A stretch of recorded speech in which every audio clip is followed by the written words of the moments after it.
Hello, and welcome back to the Cooper Villa channel. I'm Scott Cooper, and I'm here with Noah Fisher to discuss Aston Villa versus Chelsea from the fourth round of the FA Cup.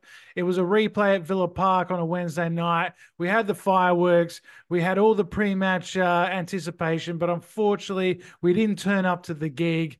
We're out the cup, disappointing performance, but we will be looking forward to Man United and talking about what went wrong in the cup after this.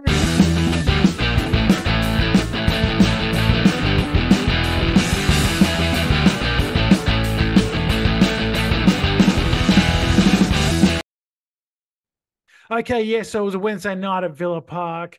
It was live on TV all around the UK, and it was a big match because Villa had the opportunity, Noah, to go into the fifth round. We would have had Leeds United at home, but it wasn't to be. Chelsea were the better side all night. Congratulations to them. I thought they played very well and deserved the victory 100%. But from our point of view, from a Villa perspective, it was very, very disappointing. Of course, going into the match, Noah, we were given the news that Ezri Konsa will be out to 3 to 4 weeks. Not exactly what we needed with Mings out for the season. Pau Torres out, although he was on the bench and he's coming back. And Luca Digne as well from the back four, also injured. So we're a bit beaten. We're a bit tired. We're a bit beaten up. We're a bit sore. And I think that just came across in the performance, especially in that first half an hour. Yeah, 100%. As you said, full credit to Chelsea. I thought they played us off the park for that first 45 minutes and into the second half as well. Yeah. Um, I'm quite gutted, Scott, because I mean, you look at the run we could have got to Wembley. Like it's always a dream. I'd like one of the trophies that a lot of Villa fans have never seen us win. I've never seen us win anything. So I mean, you're lucky enough to have seen us lift some form of silverware in the A long time ago, League Cup. Yeah, a a long couple of time League ago. Cups, but yeah, I know, and exactly, and I just thought, even though the injuries we had in Emery's press conference, he sounded like he was up for it. They sounded like the mm, players were up for it, and you just get that performance. And Chelsea run it from the start. I remember one of the first possessions of the game, they were really pressing us out the back when Martinez had it, and mm. yeah, I mean their press caused mistakes from Kamara, which don't normally happen, and fair play to them, they go on.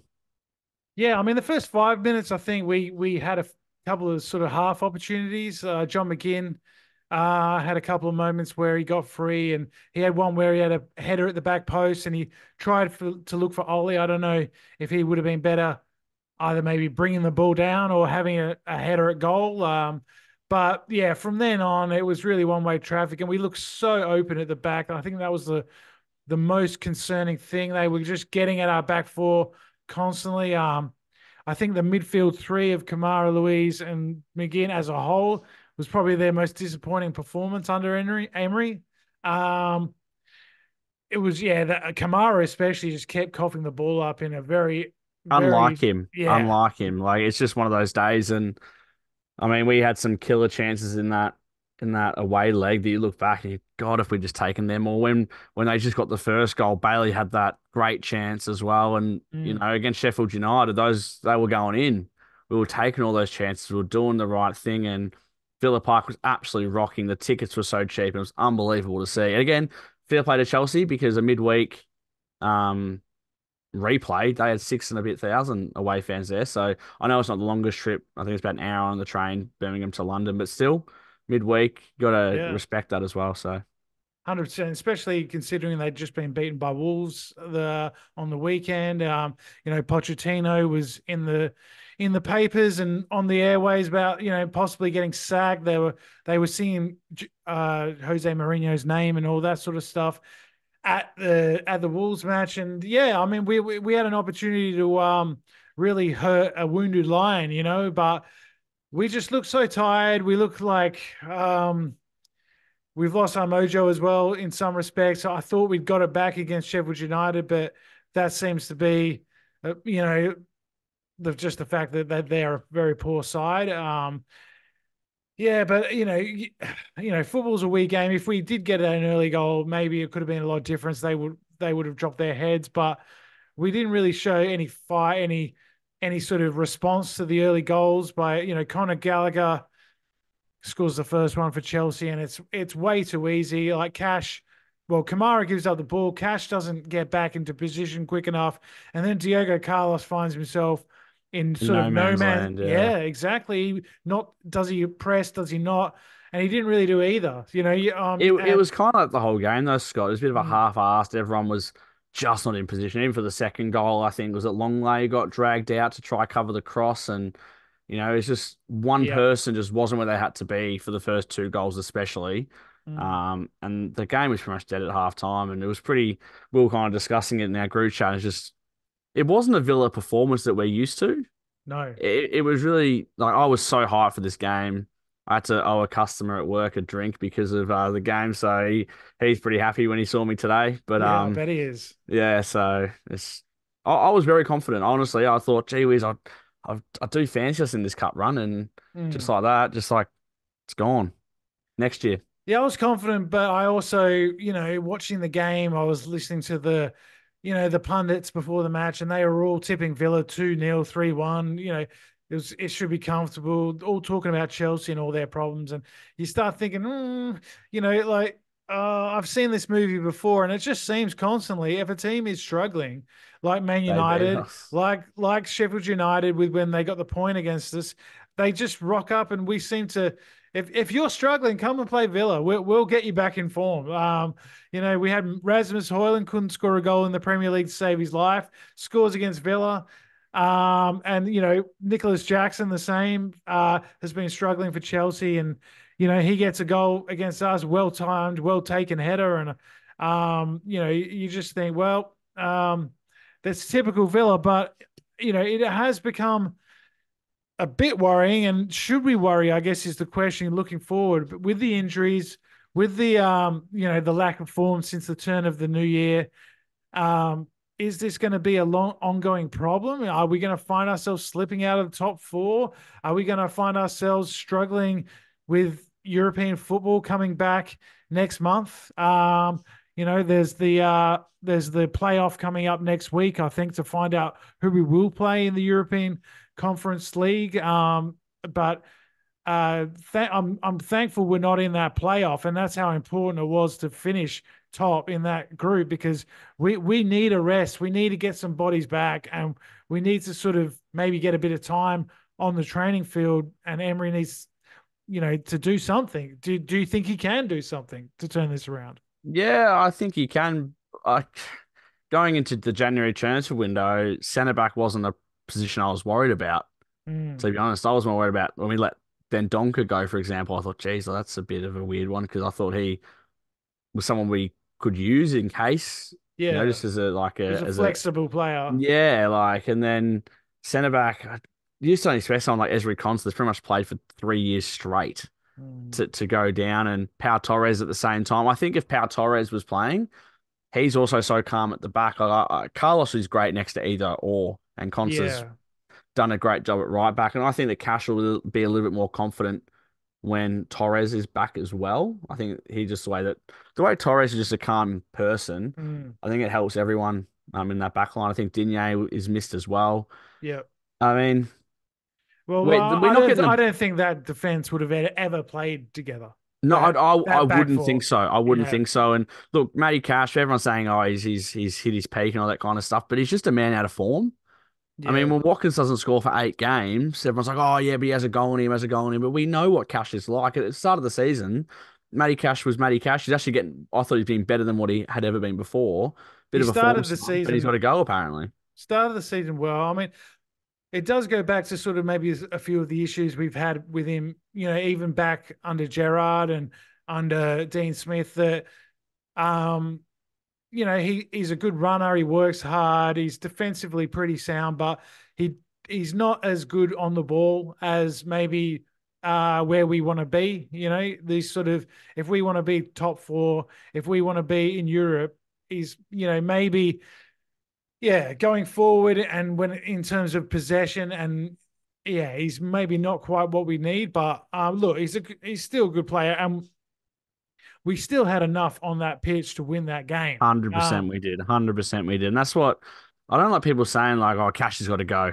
got to go. He's no good anymore. Well, No. I think he actually is still a good player. I don't. He's just a player out of form. You Yeah, and know, like he's flexible as well. He can play further forward on that right yeah, hand side. Emery would not have him in this team. He would have sold him in the summer Mm, if he didn't think he was capable of doing a job for us. And Emery's the exactly. man I trust. I absolutely trust that man at the moment with everything. I mean, we're still fourth in the Premier League. You know, we're above Yep. Chelsea in the league, and you want to look at it like that.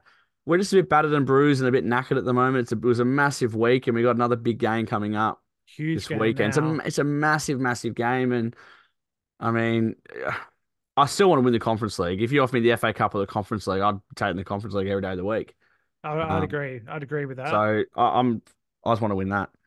Yeah, and we've got a great chance of doing that, and we've just got to look forward to see who we play, and hopefully we can pick our form back up before those games come around and we get a few bodies back. Yeah, so we were 2-0 down after the Jackson header, and then after halftime it becomes 3-0 with Enzo Fernandez free kick, and the huge talking point about that free kick was actually, if you were watching in the UK, you would have heard Lee Dixon as your co-commentator, and I know he's like Villa Twitter's number one hated man right now because apparently we didn't hear it over here in Australia. We had a different commentary team, but I heard that you guys said that he was very one-sided. He was very sort of anti-Villa for some reason, and with that particular free kick, they were showing the replay, and the commentator suggested, "Oh, was it a free kick? Did he really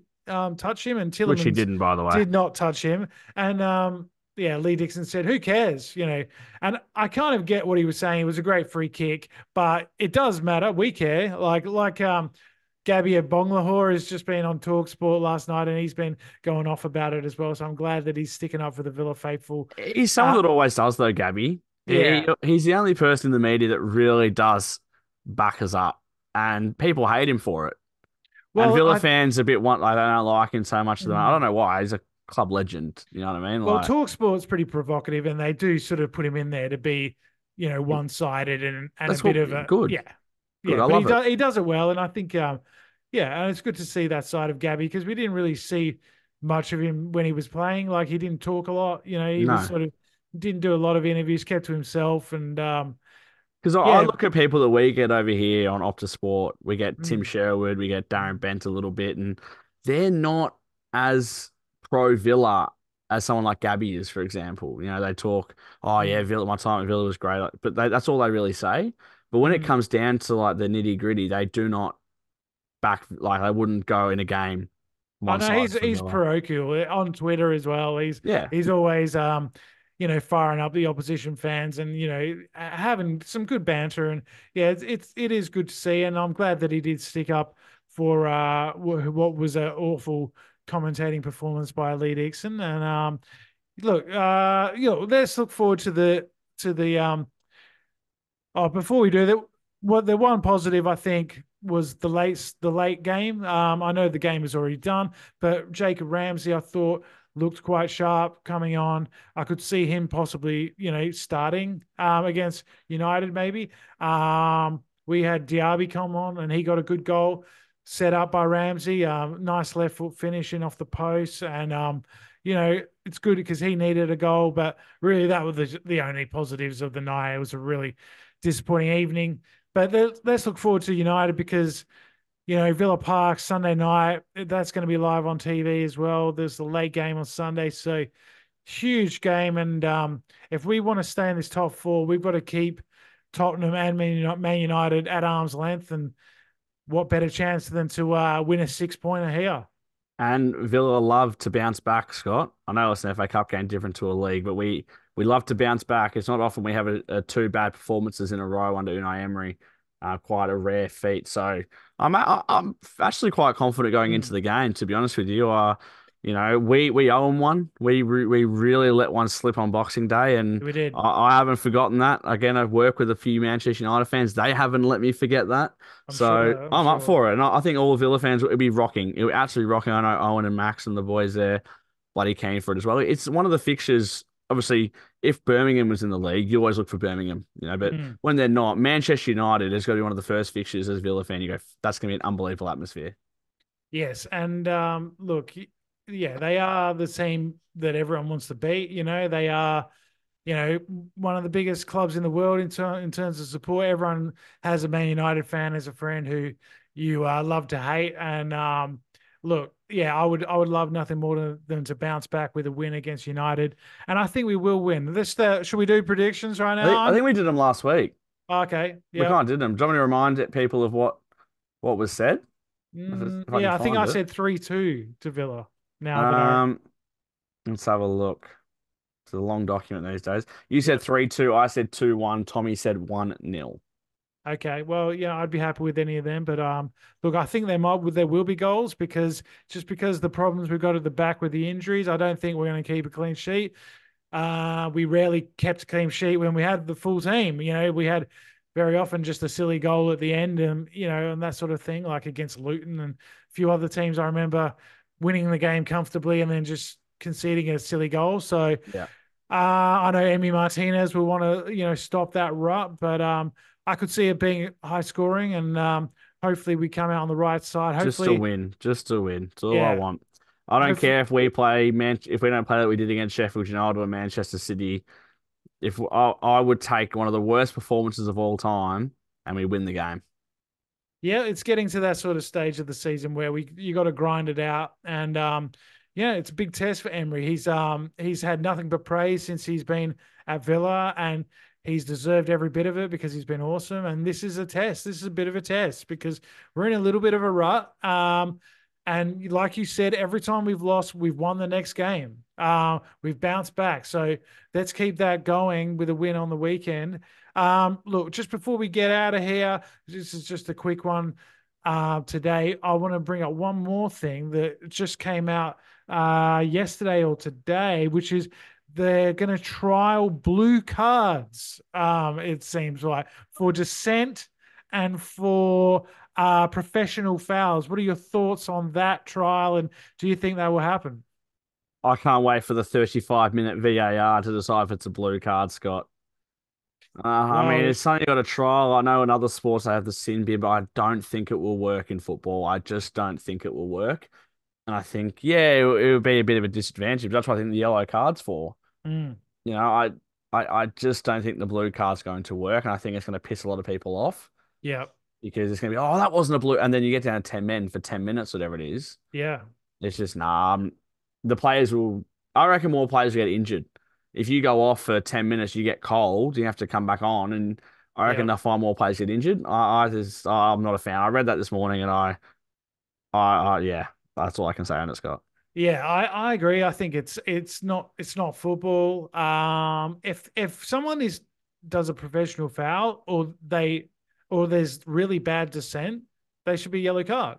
I agree. We've got a system in place. It's called a yellow card, and if it's a professional foul, give them a yellow card. If they dissent, maybe give them a warning and say, "Oi, don't talk to me like that again." Next one is a yellow card, and then next time I do it, yellow card. It's not that hard. It's been done for over 100 years, and look, and it's Leave it. worked. It's worked pretty well so far. And when you have games that are 11 against 10, what you very often see, let's say it was a let's say Villa or Man United is 3-3 with 10 minutes to go on the weekend, right? And Boubacar Kamara gets a blue card, right? Villa will just sit men behind the As ball. deep as possible. Yeah, and you've turned a great game that's like a 3-3 classic, maybe could be a 4-3 to someone, into a last 10 minutes where one team's just shutting up shop until maybe we can get him back on for injury time or something, I just think that yeah, It's yeah, stupid. No, that's all I gotta say. It's just stupid. No, it's a no from me. it's a no from me too. Well, let us know in the comments, what do you think about the blue card? What do you think about Villa's form recently? Do you think this is going to be a continued rut after the Sheffield United game? We're all up and about, but we're back to losing ways. So, let us know what's going wrong. Do you want to see in the team? Who needs a rest? Who needs maybe a start? Anyone that is on the bench that you want to see start, let us know. Please like and subscribe. Check us out over on Spotify as well. We're over there after every game, so you can listen to us anytime you like. Please give us a review, 5-star review over there would be great as well. And look, we'll be back probably on Monday after the Man United game. So until then, up the Villa, and we'll see you next time. Later.